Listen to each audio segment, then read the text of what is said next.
আসসালামু আলাইকুম, welcome back to my channel. আশা করছি আল্লাহর অশেষ রহমতে আপনারা সবাই ভালো আছেন।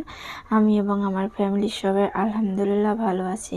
তো এখানে দেখতে পাচ্ছেন আমি কিছু চাল কুমড়া কেটে নিয়েছি মোরব্বা বানানোর জন্য। আর এখানে আপনার বাবা আমাকে চাল কুমড়ার টুকরাগুলো একটু কাঁটা চামচ দিয়ে ছিদ্র ছিদ্র করে দিচ্ছে। আর এই কাজটাই কিন্তু পারফেক্টভাবে যদি করা যায় তাহলে মোরব্বাটাও পারফেক্ট হয়। এই জন্য আমার করতে অনেকটা সময় লেগে যাবে। এই জন্য ও আমাকে এটা করে দিচ্ছে। আর ও সবসময়ই চেষ্টা করে আমাকে কোনো না কোনো কাজে সাহায্য করার জন্য। তো আমাকে বললো যে দাও এটা আমি করে দিই, তাই আমিও বললাম যে ঠিক আছে, ঠিক করে দাও। তাই ও এগুলো করে দিচ্ছে আর আমি একটু ভিডিও করে নিলাম। তো এখানে কিন্তু চাল কুমড়ার গুলো ছিদ্র ছিদ্র করা হয়ে গিয়েছে। তো এটা আবার কিন্তু চুনের পানিতে মিনিমাম 8 ঘন্টা ভিজিয়ে রাখতে হবে। যে কারণে আমি পাশে একটা গামলাতে চুন গলিয়ে নিচ্ছিলাম। আর এটা আমি সন্ধ্যার দিক দিয়ে আমি চুনের পানিতে ভিজিয়ে রেখেছিলাম। আর পরের দিনকে আমি এই মোরব্বাটা বানিয়েছিলাম। তো যাই হোক, এই ভিডিওটা কিন্তু বেশ কিছুদিন আগেকারই। তো আমার গত ভিডিওগুলো যারা দেখেছেন অবশ্যই জানতে পেরেছেন যে আমার দুইটা মেয়ে অসুস্থ ছিল, যার কারণে আমি কোনো ভিডিও আপলোড করি নাই। এই কারণে আমার অনেকগুলো ভিডিও জমা হয়ে গিয়েছে।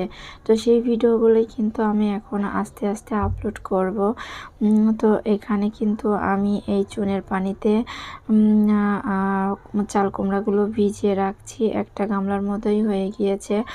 আমি পুরো একটা কুমড়া নেই নাই, কারণ অনেকগুলো মোরব্বা হয়ে যাবে, আমাদের জন্য অনেক বেশি হয়ে যাবে, যার জন্য আমি অর্ধেকটারও কম নিয়েছিলাম। তো এখানে চিনির পানিতে আমি 8 ঘন্টা মানে 10 ঘন্টারও বেশি হয়ে গিয়েছিল আমি ভিজিয়ে রেখেছিলাম। আর সেটা পরের দিন আমি পরিষ্কার পানি দিয়ে অনেকবার করে ধুয়ে পরিষ্কার করে এখন আমি একটা ফ্রাই প্যানে সিদ্ধ করে নিচ্ছি।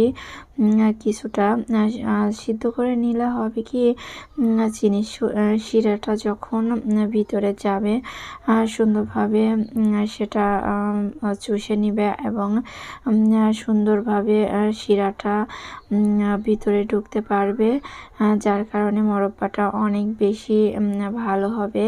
তো এই দিয়ে আমার সেকেন্ড টাইম মোরব্বা বানানো। আমি এর আগেও অনেক দিন আগে আমি বানিয়েছিলাম। তো তখন তো আমি ভিডিও বানাতাম না, তাই আসলে দেখানোও হয় নাই।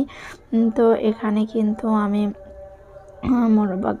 মোরব্বার কুমড়াগুলো কিন্তু সিদ্ধ করে হালকা গরম আছে এই অবস্থায় আমি আবার ফ্রাই প্যানে দিয়ে পর্যাপ্ত পরিমাণ চিনি অ্যাড করেছি। আর মোরব্বার ক্ষেত্রে চিনিটা অনেক বেশি দিতে হবে। চিনি দেওয়াতে কার্পণ্য করলে চলবে না, তাহলে আর মোরব্বা কিন্তু পারফেক্ট হবে না। তো আমি অনেক বেশি করে চিনি দিয়েছিলাম। আর যেহেতু আমরা দুজনই অনেক বেশি মিষ্টি পছন্দ করি, সেক্ষেত্রে মিষ্টি দেওয়াতে কার্পণ্য করার কোনো প্রশ্নই ওঠে না।